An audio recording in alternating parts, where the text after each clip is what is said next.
You ever wonder what it takes for a movie to actually get banned? I'm not talking about getting bad reviews or ticking off a few critics. I'm talking full-blown governments shutting it down. Censorship boards losing their minds, cops raiding video stores, studio execs freaking out and pulling the plug. Today, we're looking at the controversial sci-fi movies from the 80s that crossed the line. The ones that scared censors, pissed off politicians, and got buried because they showed stuff nobody wanted to deal with.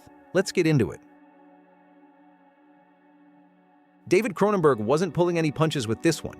James Woods plays a shady TV executive who stumbles across a broadcast that's just non-stop torture and murder. But it's not just some shock channel. The signal literally messes with your brain. We're talking tumors, hallucinations, your whole reality starts melting. And yeah, this movie did not go over well with the censors. In the UK, they wanted 27 scenes cut. Australia straight up banned it. MPAA made Cronenberg edit it 5 different times to dodge an X rating, and that's after he already toned it down from the original script. What freaked people out wasn't just the gore, it was the idea behind it. VideoDrome basically said TV could reprogram your brain. It was calling out media manipulation, brainwashing, body mods, way before anyone was even talking about this stuff. Universal got scared. They barely promoted it. Some theaters wouldn't even show the uncut version. Studio execs even asked Cronenberg to change the whole third act to make it, less depressing. No exploding chests. Critics were split. Roger Ebert said it was one of the most disturbing movies he'd ever seen. New York Times just trashed it, but underground video rentals kept it alive. Over the years, it turned into a cult classic.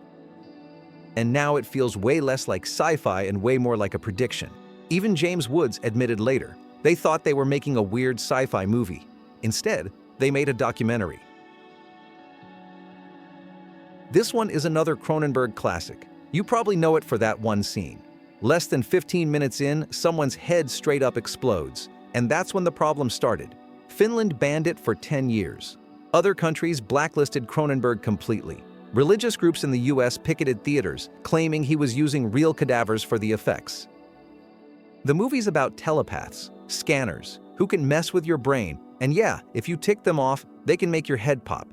Simple idea, but the way they pulled it off was next level. Cronenberg teamed up with special effects legend Dick Smith. They built a fake head, packed it with dog food, hamburger meat, and blood bags, then shot it with a shotgun from behind. Practical effects at their peak. Germany tossed it onto the video nasty list. Japan chopped almost 7 minutes out. In the UK, cops were raiding video stores and confiscating copies. Even the movie poster, just a guy with veins popping out of his head, got banned from buses and subways. Thing is, under all that chaos, Scanners was making a point. It was about pharmaceutical companies messing with people's bodies. And after real-world scandals like thalidomide, it hit a nerve. Cronenberg later said drug companies even threatened to sue to stop the film. At first, critics trashed it, called it exploitation garbage. But the practical effects became iconic. That scanner stare before someone's head explodes is still legendary. Even John Carpenter said it changed horror forever. And honestly, it's a perfect example of how real effects can still beat CGI any day. This is where Terry Gilliam went head-to-head with Hollywood and nearly lost everything. The movie's about a guy stuck in a government nightmare. Endless forms, red tape, surveillance everywhere. But Universal Studios thought it was too dark and depressing. Their president, Sid Sheinberg, secretly cut together his own version with a happy ending. Gilliam didn't even know until weeks before release. So Gilliam went rogue. He bought a full-page ad in Variety calling out Sheinberg by name, asking when they were going to release his movie. He even smuggled a copy out of the studio vault and held secret screenings for critics. When Brazil won Best Picture from the LA Film Critics Association, before it was even officially released, Universal finally caved and put out Gilliam's cut. But censorship didn't stop there. Sweden hated the torture scenes. Japan completely cut out Robert De Niro's character. Singapore banned the whole movie because of its anti-government message. Visually, Brazil was way ahead of its time. This weird retro future full of pipes, wires, old tech mashed together. And Gilliam made it all happen on a way smaller budget than most sci-fi blockbusters. Critics loved it. Pauline Kael called it a masterpiece of tortured imagination. But Gilliam's career took a hit. Studios labeled him difficult and didn't want to fund his projects anymore. Gilliam later said, "Brazil cost me years of my life, and probably my sanity." Even so, the movie's influence is huge. You can see it all over Blade Runner, The Matrix, and anything else that deals with dystopias and corporate control. And honestly, Brazil feels more relevant today than it did back then. Paul Verhoeven had a rough time getting this one past the censors. He had to send it to the MPAA 11 different times before they let it slide without an X rating.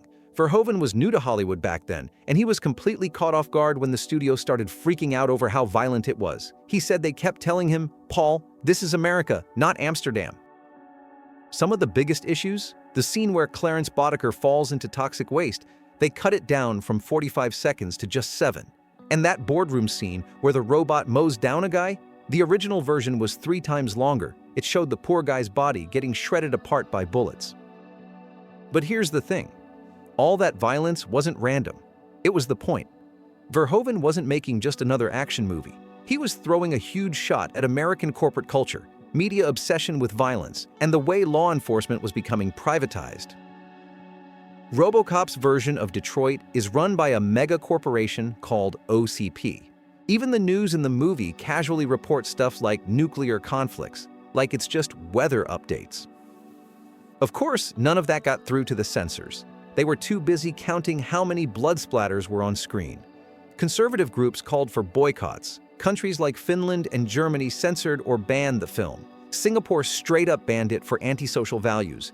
In the UK, the BBFC made them cut 26 different scenes before they'd allow it in theaters. Despite all the censorship and controversy, Robocop crushed it, over $53 million at the box office on a $13 million budget. Over time, critics finally caught on to what audiences already saw. Beneath all the blood and chaos, the movie was actually a savage takedown of 80s America. Corporate greed, privatization, media obsession. And get this, the full, uncut version of Robocop didn't even get released until 2014. When Akira first hit the West, nobody really knew what to make of it. It was animation, but not anything people were used to. We're talking city-destroying psychic powers, full-blown body horror, people melting and exploding, and it was all drawn in insane detail. British censors wanted 8 minutes cut before they'd even rated 18+. Australia slapped a strict adults-only rating on it. Germany just banned it altogether at first. The story follows Tetsuo, a teenage biker in Neo-Tokyo who ends up with psychic powers after a crash. He slowly loses control and threatens to wipe out the whole city. Katsuhiro Otomo, the director, spent 3 years working on it. They hand-drew over 160,000 animation cells, unheard of at the time. It cost $10 million, a massive budget for an animated film back then. It was so huge they had to set up multiple new animation studios just to get it done. But what really freaked out Western censors wasn't just the gore, it was the story itself. Akira showed a post-nuclear city rebuilt after total destruction. Governments experimenting on kids, society collapsing under its own weight. For Japan, with Hiroshima and Nagasaki in living memory, it hit hard. But for American censors, it felt like it was pointing fingers at military and scientific abuse, and they didn't love that. The first US release was a mess. It got butchered. They cut about 30 minutes of important scenes and slapped on a bad dub. It was shoved into art house theaters, marketed just as some violent cartoon for weirdos. But fans found it anyway. Underground VHS copies, usually bootlegs, kept Akira alive. It became a legend. That motorcycle slide from the movie? It's been copied everywhere. Kanye's Stronger music video, Ready Player One, tons of comics and video games. When they finally released Akira uncut years later, critics flipped. James Cameron even said, "Before Akira, animation in America was for kids. After Akira, everything changed."